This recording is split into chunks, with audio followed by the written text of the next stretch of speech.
Hello everyone, my name is Yara and today I'm going to be talking about my favorite books of 2020. I don't know why it took me so long to create this list. I had such a hard time, and I think it was because I actually enjoyed a lot of the books that I read in 2020, and because I liked so many of them, it was hard for me to differentiate what I just liked versus a favorite. So I tried to think about a lot of different criteria, like was the book technically good? How much did I enjoy it? Was it memorable? Would I reread it? And I think I narrowed it down. I tried to make sure that these were a good intersection of books that I think are really good quality, as well as books that really suited my taste and that I really loved. But sometimes I did value the enjoyment factor a little more, and that's why there's going to be a few 4 stars in here. I'm going to go through this list by genre just because that was the easiest way for me to organize it. And the first genre we're going to talk about are contemporary. The first contemporary book I have is Us Against You by Fredrik Backman. This is a sequel to Beartown by Fredrik Backman, which is a really popular book and one of my favorite books of all time. Beartown takes place in this really small town in Sweden whose culture heavily relies around hockey, and it follows a variety of characters throughout the town and explores how this community reacts when it is revealed that the star of the hockey team has raped a girl. Us Against You takes place a little bit after Beartown, and it follows how the town is trying to recover, and specifically how the hockey team is trying to build itself back up again, especially as it is gearing up towards its annual match against their rival town. As you can imagine from that description, Beartown really focused a lot on the sexual assault aspect and specifically exploring how this town could breed such a toxic culture that not only allowed for but perpetuated these attitudes of entitlement and these acts of violence. And Us Against You continues that. We continue to follow the victim and her family, but it also deals a lot more heavily with homophobia, as one of the remaining hockey players on the team is gay, and that doesn't really fit into the picture of what this town had for their hockey team. Fredrik Backman is one of my favorite authors of all time. I have enjoyed every single book that he's written, and I love the Beartown duology particularly because I love the way that it's able to explore the macroscopic level of the community and the culture, as well as the microscopic interactions between people and their relationships, and even what everyone is thinking. And I'm amazed at how well he's able to paint such a clear portrait of the town, and it's because there's just such intention to the detail, and it allows there to be nuance with writing that's otherwise simplistic. Fredrik Backman also likes to use this technique where he spoils himself. Like right in the beginning of the novel, you know what's gonna happen at the end of the novel. Sometimes you don't know exactly how you're gonna get there, but you still know.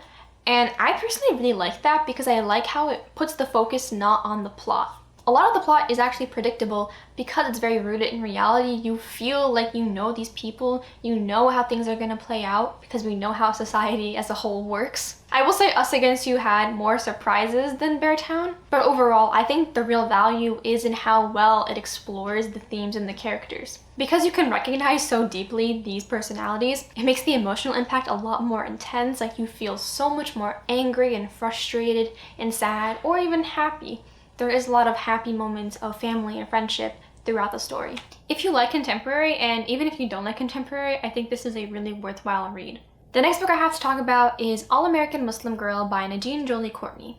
This is a YA contemporary following a 16-year-old girl named Allie Abraham. That all starts when her and her dad are on an airplane, and she witnesses her dad get racially profiled and be the victim of Islamophobic rhetoric. Allie grew up in a very non-practicing Muslim household, and so she never really felt too close to her culture or the religion. But after seeing the rise of Islamophobia in her town and her communities, she decides that she wants to look more into it and learn about it and get more connected to her Arab and Circassian culture. And in addition to this, she also starts falling for a boy named Wells in her class, but his father is a very popular conservative political news commentator, which, as you would imagine, poses a bit of an issue. This is one of those stories where it feels like it was written just for me. I connected to it on a level that I've never connected to any other book before. A lot of things that occur and a lot of what Ellie talked about and was learning were so close to things that actually happened in my life. The core of the story really is about identity. It's about finding yourself at a crossroads between 2 different worlds and not feeling like you're part of any of them, but wanting to be accepted by both of them. It's also about her trying to explore more about her identity despite the reactions around her. The book also talks a lot about accountability and privilege, especially as Allie does benefit from white privilege. And I like the fact that Allie knew that from the start. Like, she didn't have to completely rewire her worldview, but as she started to practice Islam more, she was definitely confronting the fact that because she wasn't visibly Muslim or visibly brown or black, that she is treated differently because of that. The romance is also really cute and really sweet, and I liked how it played into the theme of privilege and accountability and identity and all that stuff. Because Aliana has to ask herself, can I be with someone who directly benefits from his father's bigotry and to a degree is complicit in it? I just really love this, and I think it's a fantastic coming of age YA if you're interested in that. Speaking of coming of age YA, the next book I have to talk about is You Should See Me in a Crown by Leah Johnson. I feel like I've talked about this so much, but it's because it's just so good. Definitely one of the best written YA contemporaries I've read in a while. This is about a senior in high school named Liz Lighty, whose college financial aid ends up falling through when she least expects it. She really wants to attend this university because it's her late mother's alma mater, and so she decides to run for prom queen at her school because the winner gets a big scholarship. Liz already doesn't fit in her small, predominantly white town in Indiana, but she decides to run against the odds with the help of her friends. Along the way, she starts reconnecting with one of her friends that she had previously broke ties with, as well as falling for another person in the running. Like I said, this is one of the best written contemporaries I've read. It is so well paced. It is able to cover so many different topics without any of them feeling underdeveloped. There is racism, homophobia, panic attacks, and grief. A big part of the novel explores how people can do things that to them seem harmless, but can have major consequences on someone else in terms of their self-esteem, their confidence, the way they put themselves out there. The romance was also very cute, very sweet, and similar to AllAmerican Muslim Girl, they didn't take up the entirety of the narrative, and they were tied really well into those greater themes and character moments. If you want a really fun and emotionally intelligent story, but also one that has the vibes of a 90s/2000s rom-com, definitely check this one out. Now I have a few honorable mentions for the contemporary genre, and those are Other Words for Home by Jasmine Morga, Long Way Down by Jason Reynolds, and Clap When You Land by Elizabeth Acevedo. All of these happen to be in verse. I didn't plan that, but I wanted to include these because I didn't really have many, if any, problems, like on a technical level. I think they're really great. And also on an enjoyment level, I really enjoyed them, but I think that opinion was highest immediately after I read them. They're all pretty short stories given that they're written in verse, and so I feel like I didn't have as much time to marinate with them for them to kind of hold that place as a favorite, but I would still highly recommend them. Now we're moving on to the fantasy genre, and the first one for this I have is Chain of Gold by Cassandra Clare. This is kind of what I was talking about when I said that sometimes enjoyment overpowered quality. Not that this is bad quality in any way, in my opinion. There were just some definitely recognizable issues I had with more so the plot in the world, but I love the characters so much. This is the most recent Shadowhunters novel, and it takes place chronologically after the Infernal Devices, so around the turn of the century in England. We follow a new character named Cordelia Carstairs who is coming to London with her brother and mother after their father has been accused of a horrible crime, and Cordelia is set on clearing her father's name and fixing their family's reputation. There's also another issue of new kinds of demons popping up that the Shadowhunters have never seen before and don't know how to tackle. That's kind of all I can say. It's kind of hard to explain the Shadowhunters world because there's just so much of a backlog of titles. Like I said, I really loved the characters. A lot of the characters we met are the children of characters that we already knew in the Infernal Devices. And I'm not gonna lie, there was a lot of nostalgia to reading this because I absolutely adored the Infernal Devices when I was in middle school. I was obsessed with it. And it was so nice to just go back to these familiar characters that I loved and also meet all these new wonderful characters. I loved Cordelia. I loved how she was half Persian. I loved how the book explored what reputation meant to her as a woman of color at this time, how the way society viewed her and what opportunities she would have are vastly different from the men in her life, specifically the white men. I love Lucy. I think she's adorable. I love the Merry Thieves. Their friendship is so pure. Matthew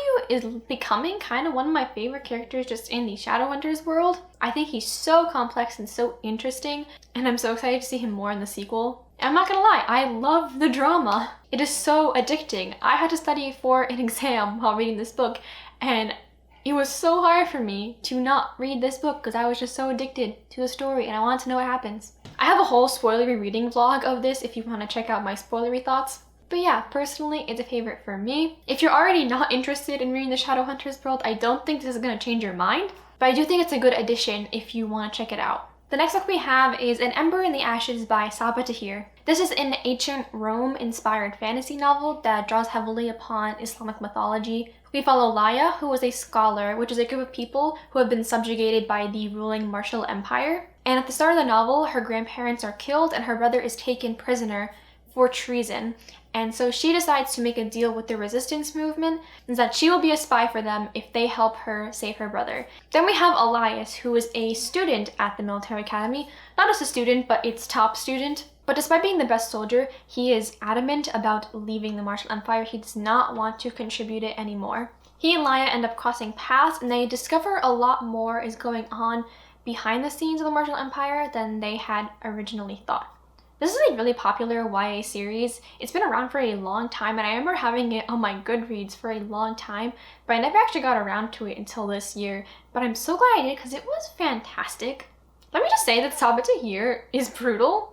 She does not hold back any punches. She is willing to put these characters in really terrifying situations. The characters are tested both physically and psychologically to really intense degrees.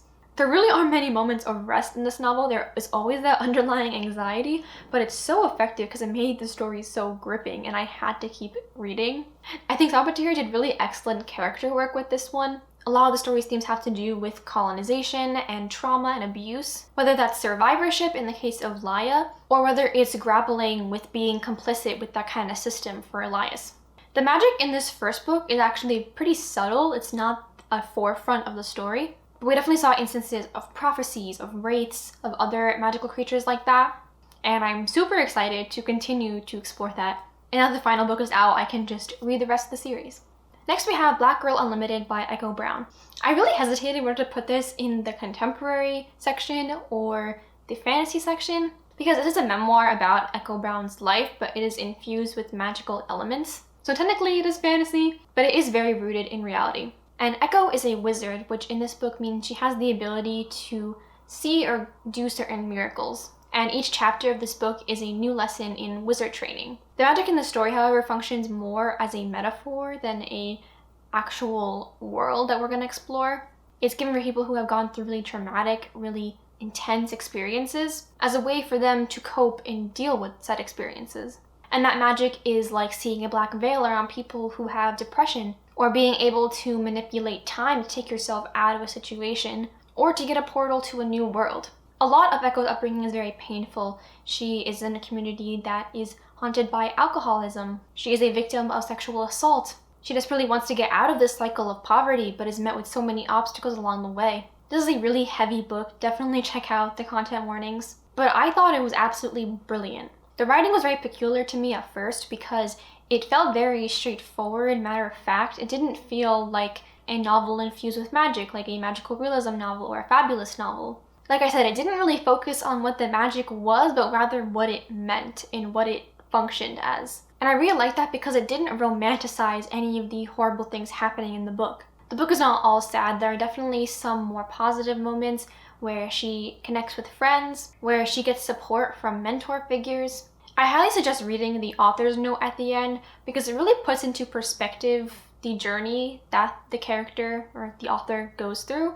I didn't realize how emotional I was getting throughout the entire story until I got to the author's note and I just let it out. Another thing I really liked about it was how it talked about the intersection of race and sexism and how Black women are left out of a lot of conversations regarding both and how they end up being the victims of both. This was just a really beautiful, profound novel that I think deserves far more recognition on BookTube. Hello, I was gonna try to pretend that this is the same day by wearing the same shirt, but it is very clearly a different lighting situation, so it's a different day. But let's just continue with my favorites. The next book I'm gonna talk about is gonna be no surprise if you've been watching my channel for the past couple of months, but that is The Kingdom of Back by Marie Lu. This is a historical fantasy novel following the Mozart siblings, and specifically Mozart's older sister named Nannerl. We follow her when she's a child up to when she's about 16 years old, as she and her brother are touring the country as child prodigies for music. But throughout this entire time, there's always this looming thought that she will someday have to give this up. She is a girl living in the 1700s. It is not proper for her to keep pursuing music when she reaches adulthood. And that is in contrast to her younger brother, who we know becomes a legend, an icon in the music field. Like I said, this is a historical fantasy novel, and the fantasy element comes in when a lost fairy prince named Hyacinth visits her. And he offers her a deal where if she helps him get his kingdom back, then he will make sure that she will be remembered. This was a story where I was initially intrigued by just because of the author. I really loved the Legend trilogy by Marie Lu, and this is one of the first works since Legend where I was genuinely really intrigued by the subject matter. I mean, also The Young Elites, but I haven't read that yet. And the fact that this was a fantasy standalone really intrigued me, and I expectedly adored it. I'm still really surprised that this only has a 3.7 on Goodreads. I think it should be higher, but I do understand that this is not everyone's cup of tea. It's a very quiet story. For a lot of it, you really are just in Nannerl's head. You are following how she reacts to everything going on around her. All the pressures that she has trying to live up to her father's expectations while enduring his criticisms and constant belittling of her worthiness as a musician because of her gender. It's a very slow burn kind of story, but one that I think is really worth it by the end. Marie Lu just has a wonderful writing style as well. I kind of forgot. It is so lyrical and just so beautiful to read. It fits really well that the story is about music and the writing just has such a beautiful cadence to it as well. In my Things I Love in Books video, I mentioned how a theme I really love is remembering and the theme of memory and that fear of being forgotten and never leaving your mark behind on people or the world. I don't know why, it just immediately gets me in my feels. And I think this book really explores that well because historically we do know that Nannerl was forgotten. And it's not really a spoiler, it's something that Marie Lu is very aware of when she's writing, and I think it only adds to the emotional impact of the story. I really loved the sibling dynamic. I loved how Marie Lu was able to show how complex the set of feelings were between the two. And I loved how the kingdom back was like this backdrop that metaphorically represented what was going on in the real world. Like I said, I absolutely adored it. I know a lot of people don't agree and think it's like a mid-tier novel, but I think if you are okay with a slow burn, very thematic, character study kind of story, I think you'll really love this. Then we have a book that really blew up this year, and that is Legendborn by Tracy Deonn. I heard nonstop praise about this book before picking it up, and I have to say that the hype is totally worth it. Legendborn is about 16-year-old Brie Matthews, who is attending an early college program at UNC Chapel Hill. Her mother had died prior to this, and so she's dealing with a lot of that grief and trying to function in this new normal. And on her first night of this program, she witnesses a magical attack that leads her to discover an underground society of people called the Legendborn. These are people who are descended from the Knights of the Round Table and whose duty is to kill demons and protect the world, as one expects from YA fantasy. She starts to think that maybe this underground world and magic has something to do with the way her mom died, and so she starts tangling herself up into this world by trying to become a page. And chaos and mystery and shenanigans ensue. So I started reading this book on a whim. I was kind of in a reading slump, and I got off the hold in my library, so I just decided to start reading it. And once I started, I truly could not stop. This novel is like what I would call quintessential YA, while at the same time being so different and so unique. It draws upon a lot of tropes like the chosen one, the love triangle, which I thought was actually really well done, and I think even if you don't like love triangles, you might be convinced by this one. Reading it actually gave me a similar experience to how I felt reading like Cassandra Clare novels, in the sense of how addicting it was and how invested I got into the characters and their relationships. But this novel truly shines in its themes, its world, and the specific character dynamics, which I think were really well done. I'm still amazed at how well Tracy Deonn was able to develop one character, I won't say who to not spoil. I truly thought nothing could be done to make me like him, but then by the end, I liked him, and it was so well explained and well reasoned. The world is really interesting because it does have this King Arthur retelling element, but it also explores magic of other communities, and specifically in this book for Black communities and ancestral magic. And I love the way Brie was learning about both parts of these worlds, and especially about how the magic system tied so directly into the themes of colonization, of racism. And those discussions are really well done in the interpersonal aspects, as well as Brie is the only Black person and just one of the few POC in this world of the Legendborn. There's just great commentary and unraveling about the racist paths of institutions, both the magical ones and the real life ones. This is another book that I actually gave 4 stars, but given everything I just said, it is definitely a favorite. The 4 stars just reflects some storytelling elements that I didn't love, but everything else was great, excellent, fantastic. And I have one honorable mention for the fantasy genre, and that is Arusha and the Tree of Wishes by Roshni Chokshi, and really just the Arusha series as a whole. I read the first 3 books in this quintet this year, and I am so enjoying the ride. I think she's able to balance the lightheartedness and humor of middle grade really well with some heavier, more emotional themes. I think each novel builds off the last one so well, and I'm so excited to keep continuing with the series. The last genre I have to talk about is historical fiction, and there's only one book in this category. This is the last book of my favorite books of 2020, and that is The Nightingale by Kristen Hanna. This is an adult historical fiction novel about 2 sisters, Vianne and Isabel, who are living in Paris during World War II. We get a glimpse of their entire lives, but we really focus on them at the beginning of the Nazi invasion to the end of the war. And they both have very different journeys and roles that they play in the war. Isabel is a lot younger than Vianne, and she's much more rebellious. She takes part in the resistance movement, where Vianne has a child and her husband is taken as a prisoner of war, and she is just trying to survive as she is forced to house a Nazi soldier, and how she's trying to protect her Jewish friends. This is another story where I think it's kind of a slow burn. When I first started reading it, I didn't really grasp why everyone viewed this novel so highly, but the tension and the conflict just keeps building and building, and the consequences and effects just keep getting worse and worse, and you really just start getting sucked into this really emotional and tragic story. There's a lot of focus on family in this story, and specifically because the 2 sisters are a little bit estranged. They have very different worldviews, which, like I said, leads them on very different paths, but they also do love each other and want to be there, and I liked how the story explored that nuance, and I liked how it explored those complex relationships where people think they are protecting you and doing their best for you when it may not actually be in your best interest,